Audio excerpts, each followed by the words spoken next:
বন্ধুরা, আজকে আমি আপনাদের দেখাবো তিতর ডাল। তো তিতর ডাল বানাতে গেলে কি করতে লাগবে, আমি এখানে 100 গ্রাম মতন মটর ডাল নিয়েছি। এই ডালটাকে আমি ভালো করে ধুয়ে নেব। আর লাগবে উচ্ছে, আমি এরকমভাবে ভালো করে গোল গোল করে কেটে ধুয়ে রেখেছি। আর লাগবে নুন, চিনি, একটা শুকনো লঙ্কা, হলুদ। তো তাহলে সবার আগে আমি ডালটাকে ভালো করে ধুয়ে কুকারে আমি সেদ্ধ করতে দেব। দেখুন, ডালটা ভালো করে আমি ধুয়ে নিয়েছি। এবার আমি এই কুকারের মধ্যে ডালটা ভালো করে ঢেলে দিলাম। ঢেলে দিয়ে এবার এখানে আমি পরিমাণ মতো জল দেব আর হাফ চামচ মতো নুন দিয়ে গ্যাসে আমি বসিয়ে দিচ্ছি। এটা আমার 2টো সিটি হলেই ডালটা আমার গলে যাবে। এইদিকে আমি কুকারটা বসিয়ে দিয়েছি সিটি হওয়ার জন্য, আর এইদিকে আমি একটা কড়াই বসিয়ে দিচ্ছি গরম করার জন্য। এইদিকে আমি উচ্ছেগুলো নিয়ে নিয়েছি। এই উচ্ছের মধ্যে আমি হাফ চামচ নুন দেব আর হাফ চামচ হলুদ গুঁড়ো দেব। দিয়ে ভালো করে আমি উচ্ছেগুলোকে মেখে নেব।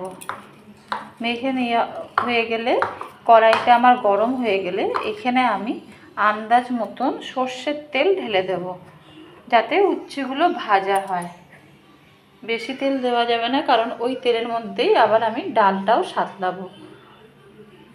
এখানে আমি 4-5 চামচ মতন তেল দিচ্ছি উচ্ছে ভাজার জন্য। এবার তেলটা আমার গরম হয়ে গেলে আমি একে একে উচ্ছেগুলো ভেজে তুলে নেব। দেখুন, তেলটা আমার গরম হয়ে গেছে। এইবার আমি এই উচ্ছেগুলো এর মধ্যে দিয়ে ভেজে তুলে নেব।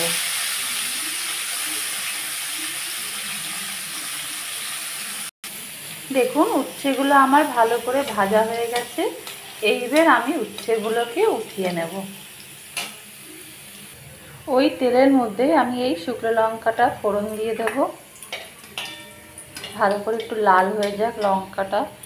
যদি আপনারা চান তো গোটা জিরে হাফ চামচ মতন দিতে পারেন ফোড়নে, আর না দিতে চাইলে আপনারা শুকনো লঙ্কাটা দিয়েও করতে পারেন। তো আমি এখানে হাফ চামচ মতন গোটা জিরেটা দিলাম। ভালো করে একটু ভাজা ভাজা হয়ে যাক লঙ্কাটা। দেখুন, এইদিকে আমার ডালটাও ভালোভাবে সেদ্ধ হয়ে গেছে। এইবার আমি এই তেলের মধ্যে, শুকনো লঙ্কাটাও ভাজা হয়ে গেছে, এই তেলের মধ্যে আমি হাফ চামচ মতন হলুদ অ্যাড করে দিলাম। দিয়ে একটু নেড়ে নিচ্ছি। নিয়ে এবার আমি ডালটা এর মধ্যে ঢেলে দেবো। এইবার আমি এই উচ্ছেগুলো এর মধ্যে অ্যাড করে দিলাম। দিয়ে আমি এবার এটাকে ভালো করে নাড়বো এবং একবার ফুটতে দেব ভালো করে। তো এইটা এবার ডালটা ফুটে আসলে আমি একটু নুনটা চেক করব।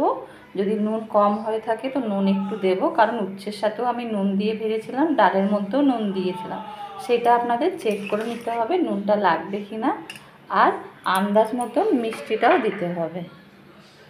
আপনারা যে যতটা মিষ্টি দেবেন সেই হিসাবে দেবেন। আমি এই ছোটো চামচের 1 চামচ মিষ্টি দিলাম। দিয়ে ভালো করে আমি ফুটিয়ে নামিয়ে নেব।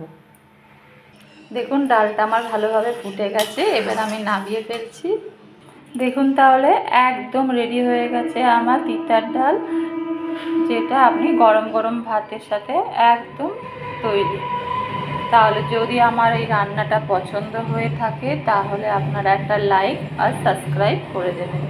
তাহলে আজকে এই পর্যন্তই।